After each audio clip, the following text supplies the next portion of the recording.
Jésus, Jésus, Jésus, Jésus, Jésus, Jésus, Jésus. Qui vit en toi, qui vit en moi. Bon carême 2024, bonne journée, bonne nuit. Je suis content de te revoir, de savoir qu'on est ensemble pour 10, 15, 20 minutes, je ne sais pas encore. La caméra, mon téléphone est parti. Comme vous voyez, on n'a pas encore la caméra. Elle n'est pas revenue. Elle est partie depuis début janvier, donc ça fait au moins 5-6 semaines que je me débrouille avec mon petit téléphone portable dans ma cuisine et non pas dans mon studio. Bon, amen, amen, amen.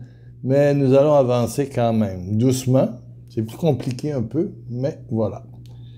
J'ai pour toi un mercredi décembre très spécial. D'abord, si tu vas sur Pierre Lacroix, le blog, ça c'est YouTube, ça c'est la vidéo. Sur le blog, tu vas trouver un article qui est une lettre que j'écris à Dimas. Qui est Dimas? Le bon larron alias Dimas. Un dialogue avec la grâce. Je lui écris une lettre qui constitue en fait une prière. Voilà, c'est ça. Ça, c'est l'imprimé et l'image. Donc, j'écris à Dimas, qui est en fait le premier saint à être entré au paradis. Quand on lit Luc, c'est Luc qui rapporte ça. Bon, on n'est pas le seul à rapporter qu'il y avait à côté de Jésus sur le mont du Calvaire 2 malfaiteurs, 2 brigands. Quand on regarde Luc 23, 39, il y en a un bon larron puis un mauvais larron. Commençons par le mauvais larron. L'un des malfaiteurs, suspendu en croix, l'insultait Jésus, en disant « N'es-tu pas le Messie? Sauve-toi donc toi-même, puis sauve-nous avec. » Mais l'autre lui fit des reproches. Là, on va vers le bon larron. Il n'était pas d'accord. Ne crains-tu pas Dieu, toi qui subis la même punition? Pour nous, pour les larrons, pour les malfaiteurs, les bandits, les délinquants. Pour nous, cette punition est juste, car nous recevons ce que nous avons mérité par nos actes. On l'a payé, hein? Je veux dire, on n'est pas crucifié pour rien. Il prend conscience de sa pauvreté. Bienheureux ceux qui se savent pauvres. Lui, il sait pauvre, puis il sait qu'il n'est pas crucifié pour rien. Je vais t'en parler dans quelques secondes, parce qu'il y a une histoire derrière celui qu'on appelle Dimas. Ça, c'est le bon larron. Nous avons mérité par nos actes, mais lui n'a rien fait. Et puis, il dit à Jésus, « Souviens-toi de moi, Jésus, quand tu viendras comme roi, quand tu seras rendu au paradis. » Jésus lui répondit, « Je te le déclare, c'est la vérité, c'est pas un mensonge. Aujourd'hui même, tu seras avec moi dans le paradis. » Donc, j'écris à Dimas.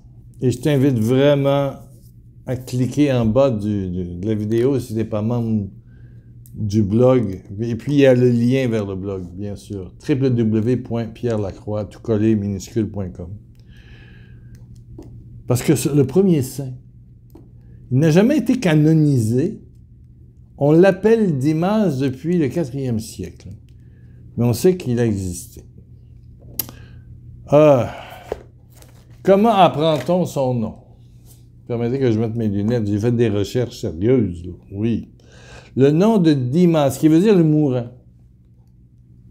Si on prend l'hébreu vers le français, le mourant, ou le grec. Dimash. On a gardé Dimas. J'ai trouvé ce prénom-là au Mexique. J'avais un ami qui s'appelait Dimas. Et je lui avais demandé, ça vient d'où ton nom, ton prénom Dimas? Il dit, c'est le premier saint. Le primero santo en el cielo. Bon, le premier saint dans le ciel. OK. Donc, Dimas, il y a un évangile selon Nicodème. Bon, vous allez dire, c'est quoi ça? Il y a 4 évangiles, Matthieu, Marc, Luc, Jean.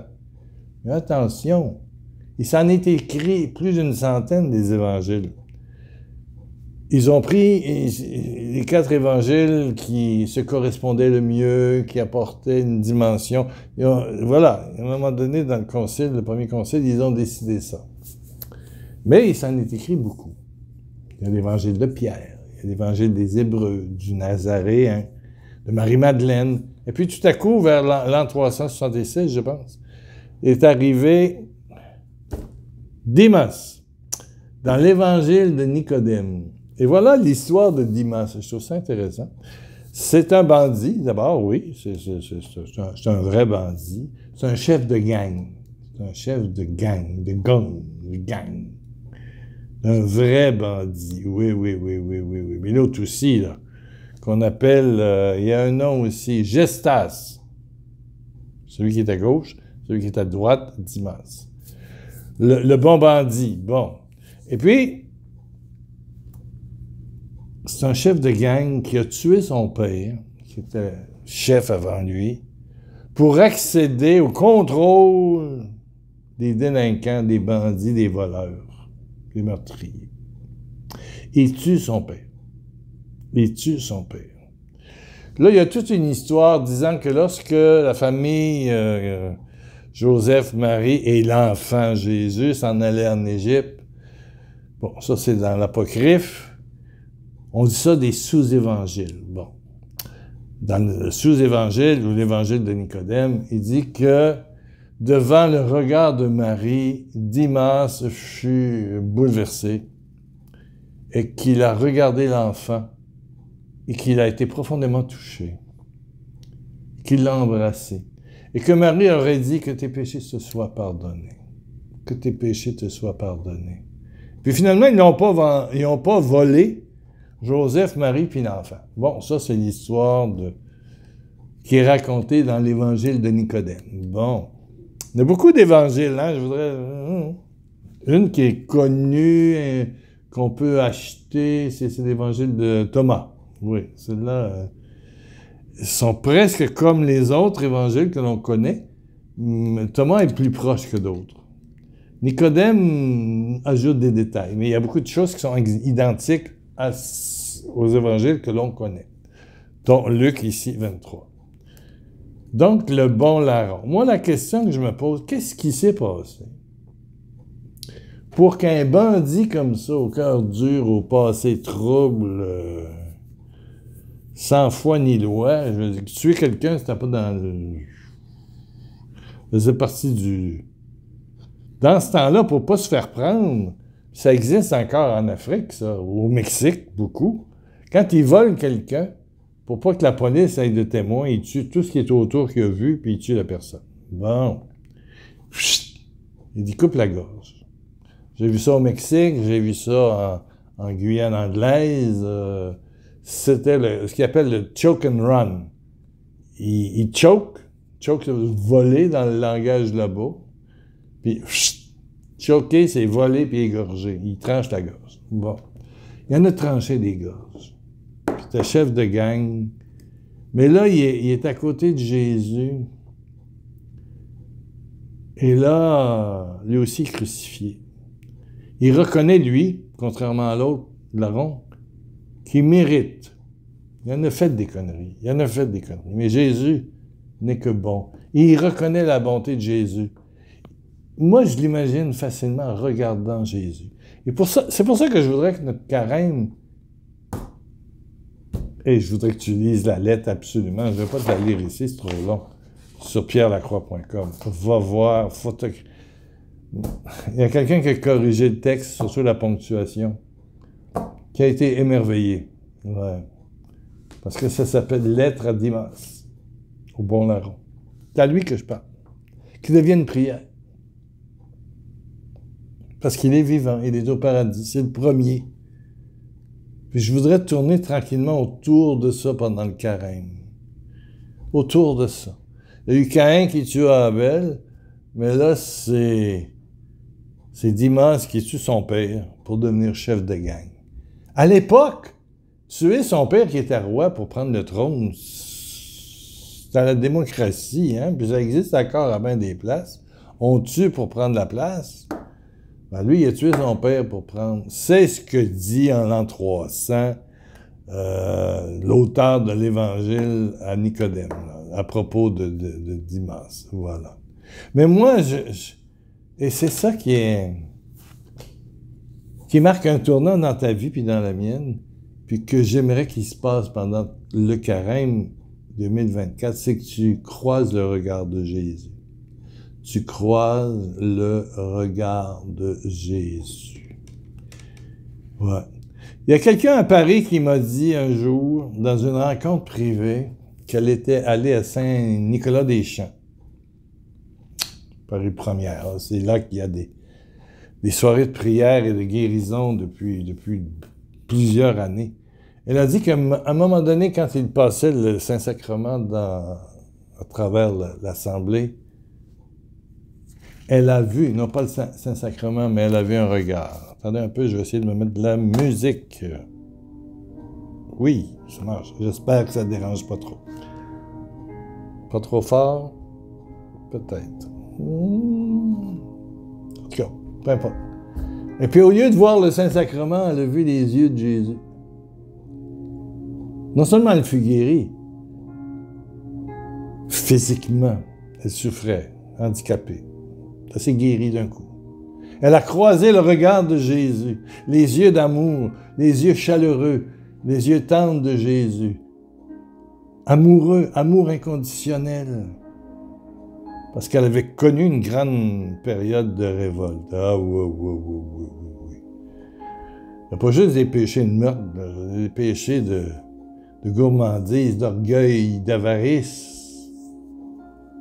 Ouais, ça existe ça. Orgueil, égoïsme, avarice. Oui. Et moi, je me trouve très proche de Dimas. Je veux dire, lui, il tuait. Moi, j'ai pas tué. J'ai pas été délinquant. Mais péché pour péché, lequel est le plus lourd dans la balance? Du niveau de la loi humaine, oui, il y en a des pires. Mais dans la loi spirituelle, un péché pour un autre, un péché d'orgueil, c'est pas très... Ouf! Le mensonge, le moindre petit mensonge, je veux dire, la manipulation de l'autre, le narcissisme, l'infidélité, c'est grave aussi.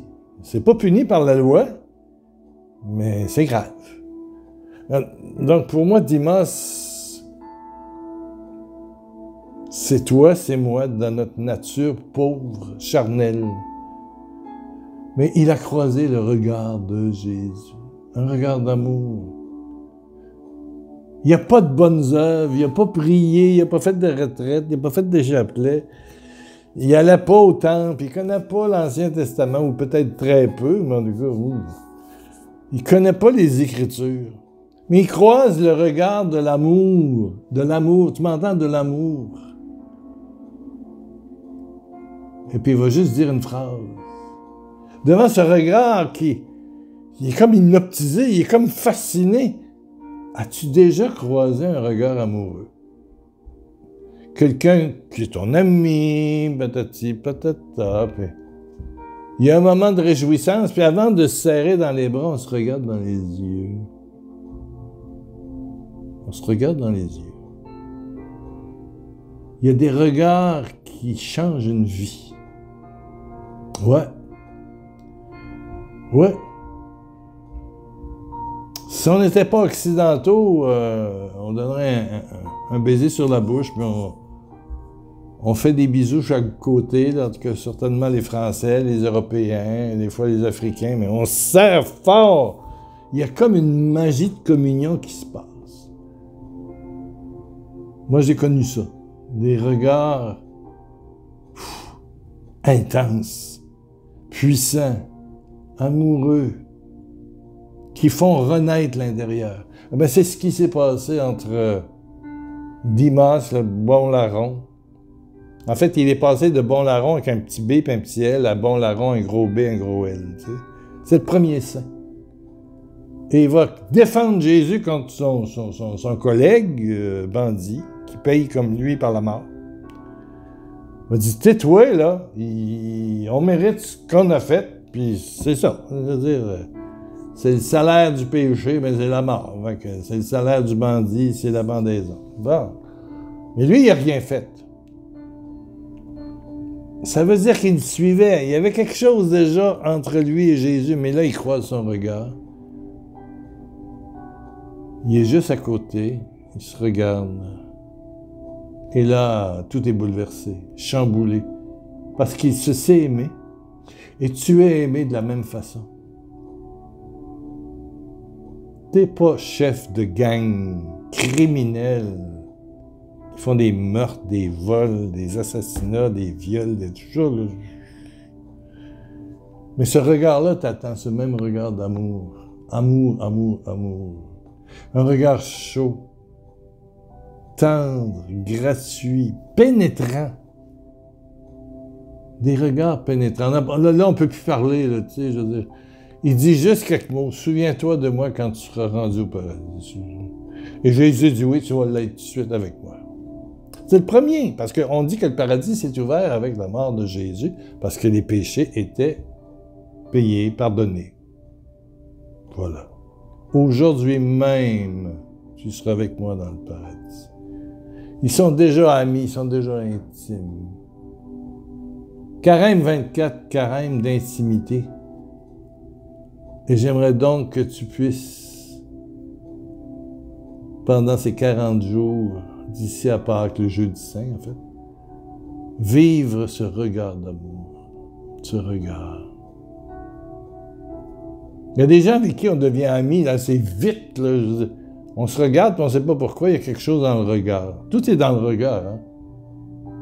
Si quelqu'un te regarde, il regarde ton corps, ton body, puis tes formes, puis ça ira pas loin, là. Ça, c'est de la convoitise de la chair.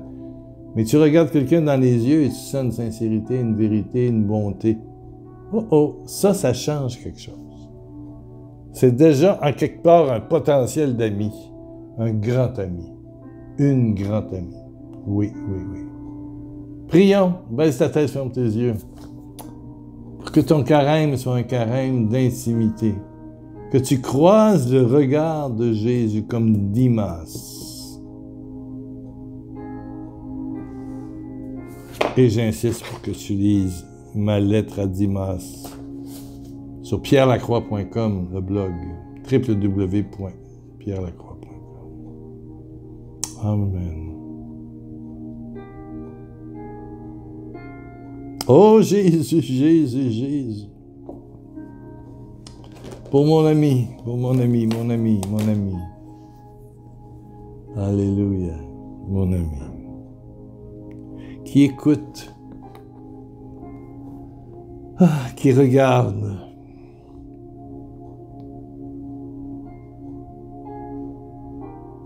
Et je demande l'intercession de Dimas, premier saint. Ouais. Que ton regard croise le sien, Seigneur. Sa pauvreté,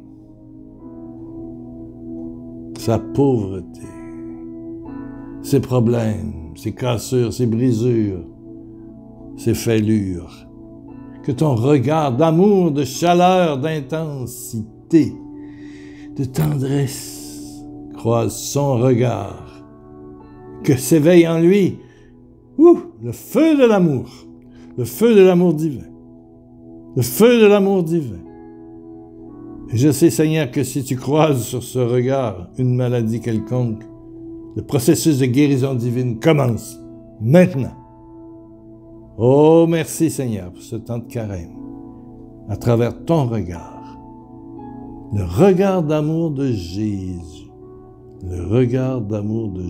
posé sur toi, qui te regarde dans les yeux, Merci Seigneur.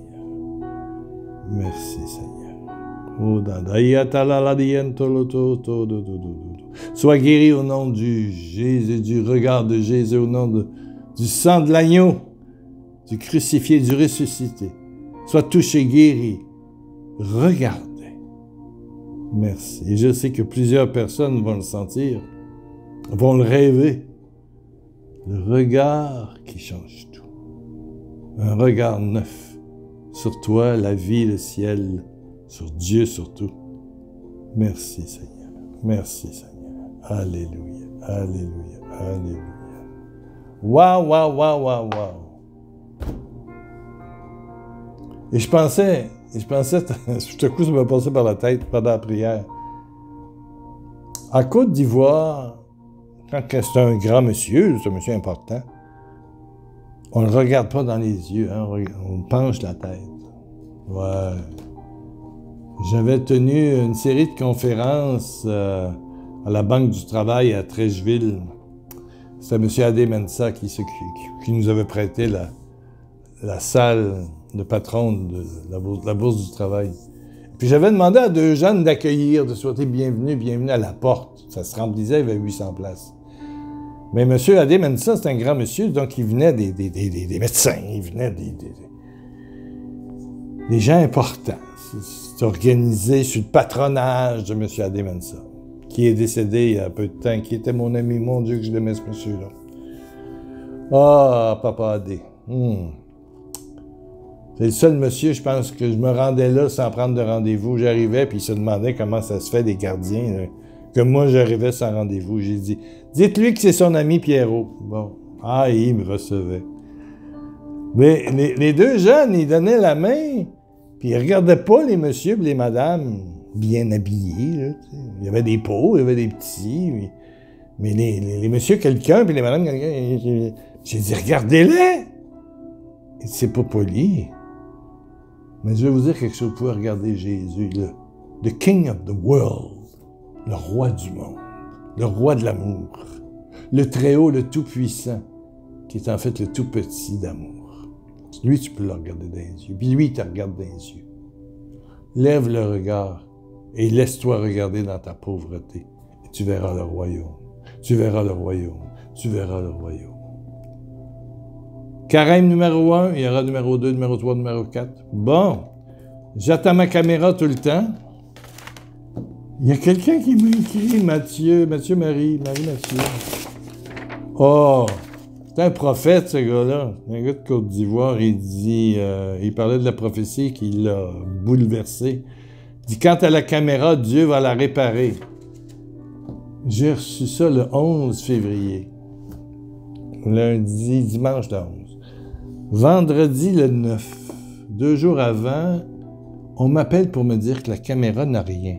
Je dis, hey! On a payé 100 $, 75 € pour l'envoyer, puis vous m'avez dit que ça coûterait 400 $, 350 € pour la réparer. Puis là, vous m'appelez. Il dit, oui, la compagnie nous a appelé, elle est en parfait état. Ils vont nous la renvoyer. Je dis, c'est ça, je vais payer 90, je vais payer. Faut me faire dire qu'il est en parfait état. J'ai dit, le monsieur qui était là, il est-tu là? Il dit, oui, il est à côté de moi, puis il confirme. Ben oui, mais c'est ça, ça ne marchait pas du tout. Elle a figé, puis pouf!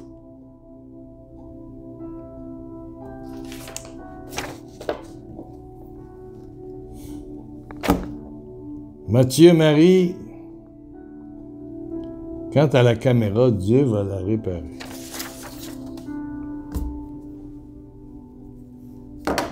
C'est un prophète, ce gars-là. Amen. On se retrouve dans quelques jours. Surveillez, abonnez-vous à YouTube ou au blog. Vous allez recevoir des avis, un petit pouce en l'air. Puis donnez l'adresse à vos amis qui veulent faire un carême à quelque part. Un carême particulier à travers Dimas. Ouais, le premier saint. Que goûter à la miséricorde infinie, gratuite, profonde, chaude de Jésus. 2 millions de bisous de Jésus, on se retrouve.